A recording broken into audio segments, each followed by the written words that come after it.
Imagine being born inside one of the most powerful families on earth and discovering that your greatest danger may not be an invading army, a foreign rival, or a political enemy. It may be your own brother. For centuries, the Ottoman dynasty ruled an empire stretching across 3 continents. Its sultans commanded armies, controlled vast territories, and lived behind the enormous walls of palaces such as Topkapi. From the outside, the dynasty appeared almost untouchable. But inside the imperial household, survival could be terrifying. A prince might be raised from childhood to believe he was destined to rule and then watch his father die knowing that the new sultan might legally order his execution. A royal woman who entered the palace as a slave could rise to extraordinary influence, advise a sovereign, shape diplomatic relationships, and become the mother of the next ruler. And some princes who escaped execution faced another fate. Years of confinement, surrounded by luxury but deprived of freedom, politics, and often any certainty about whether they would ever leave alive. These were not simply stories of romance, palace intrigue, or cruelty. They were the mechanisms of a dynasty struggling with one enormous problem. How do you preserve an empire when everyone in the royal family is a potential successor? The answers could be brilliant. They could also be horrifying. But what really happened? The Ottoman Empire emerged from a small Anatolian principality at the end of the 13th century and gradually became one of the world's great imperial powers. By the age of Mehmed II, who conquered Constantinople in 1453, the Ottoman dynasty had developed a political system in which the ruler's household was not separate from government. The household was government. Power revolved around the sultan, his court, his military servants, officials, children, relatives, and the women of the imperial harem. Modern audiences often imagine the harem as simply a secluded world of romance. Historically, it was far more complicated. The imperial harem became a highly organized institution with its own hierarchy, staff, training, salaries, and rules. The Valide Sultan, the sultan's mother, could become the highest-ranking woman in the dynasty and the chief authority within the harem. And there was another important feature. For much of the imperial period, Ottoman sultans increasingly relied on concubinage rather than marriages to foreign princesses. Women entering the palace were commonly enslaved, purchased, or presented as gifts, then trained within the institution. Their circumstances varied enormously, but the system itself was rooted in the realities of slavery and imperial power. This created a strange contradiction. A woman could enter the palace without freedom and potentially leave it with enormous wealth, status, influence, or a connection to the throne. For princes, however, royal blood could be a blessing and a death sentence at the same time. Because the Ottoman system did not initially enforce a simple rule of primogeniture, succession could become a competition among brothers. That instability had already produced violent struggles within the dynasty. In the Ottoman political tradition, the throne was effectively a prize contested by members of the ruling family rather than automatically inherited by the eldest son. And eventually, the dynasty created an answer so ruthless that it became one of the darkest institutions in Ottoman history. The logic was brutally simple. If several princes could claim the throne, then every surviving prince could become the center of a future rebellion.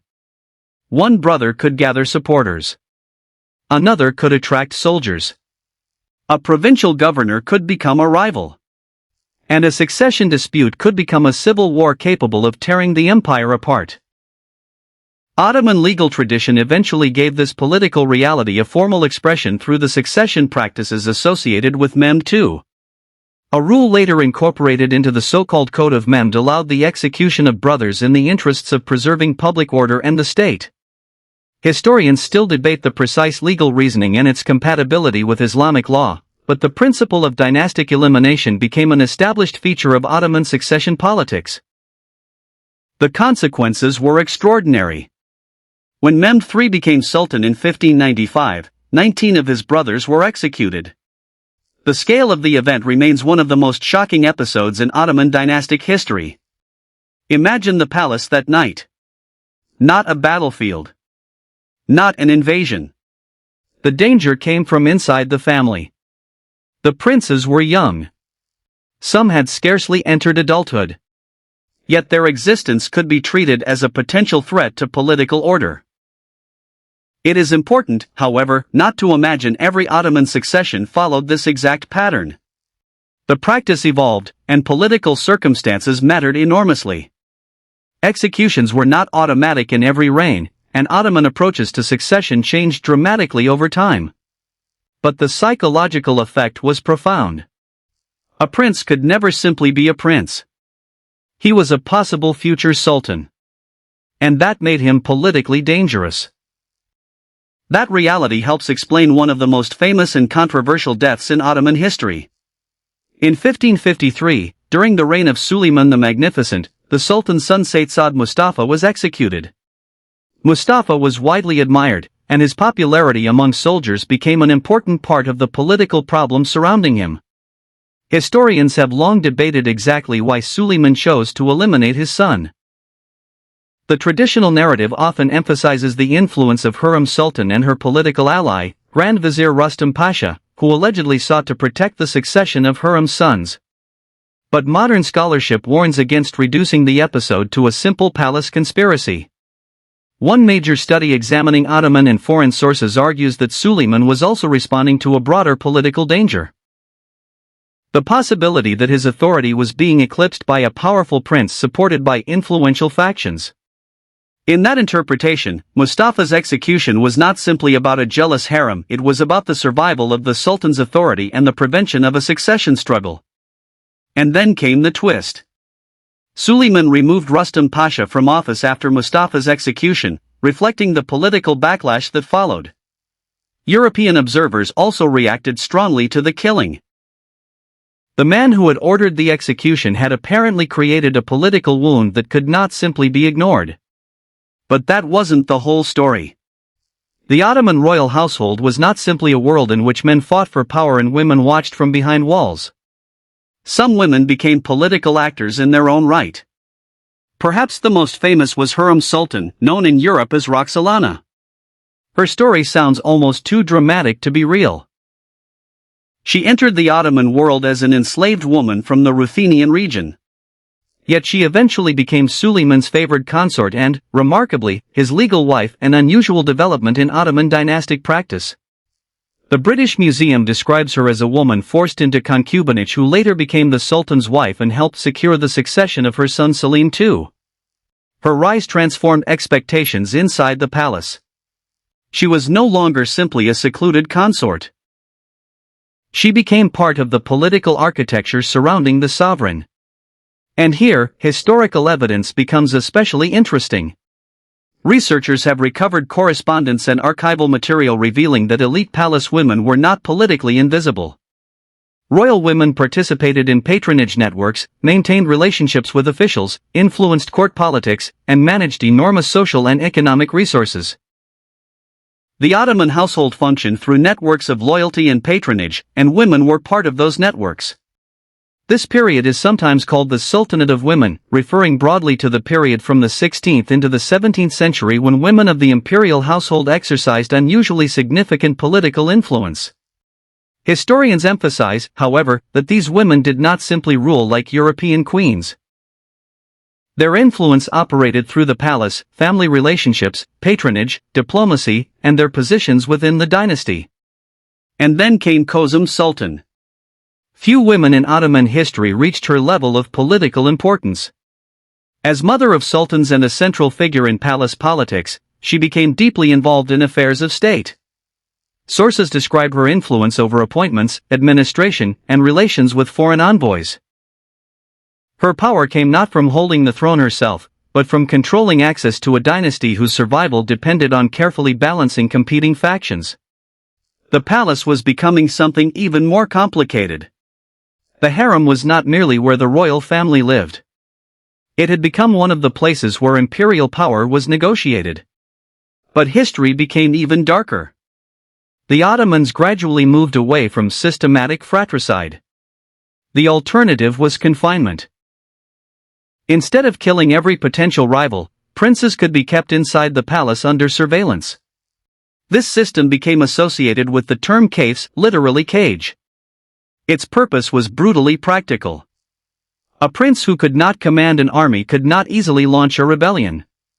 But the solution created a different problem. Imagine spending years knowing you might become sultan tomorrow or die in the same palace without ever seeing the outside world.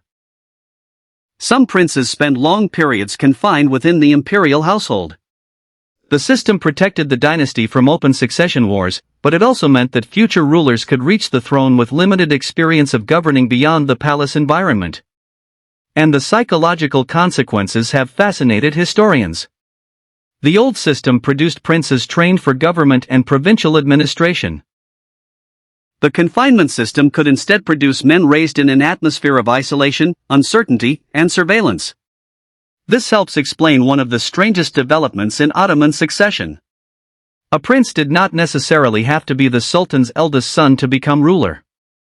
Instead, seniority within the dynasty increasingly became important. A younger son might survive while older brothers died. An uncle might become sultan. A prince who had spent years confined could suddenly be brought into the center of government and told, "You are now sovereign." The transition could be almost surreal. One day, prisoner. The next day, emperor. And there was another consequence. The palace could become a political battlefield even without open violence. Every appointment mattered. Every alliance mattered. Every marriage, childbirth, and friendship could affect succession. The women of the dynasty therefore had a profound interest in protecting their sons. The stakes were enormous. Because in a dynasty where succession was uncertain, protecting your child could mean protecting the future of your entire household. Then something unexpected happened.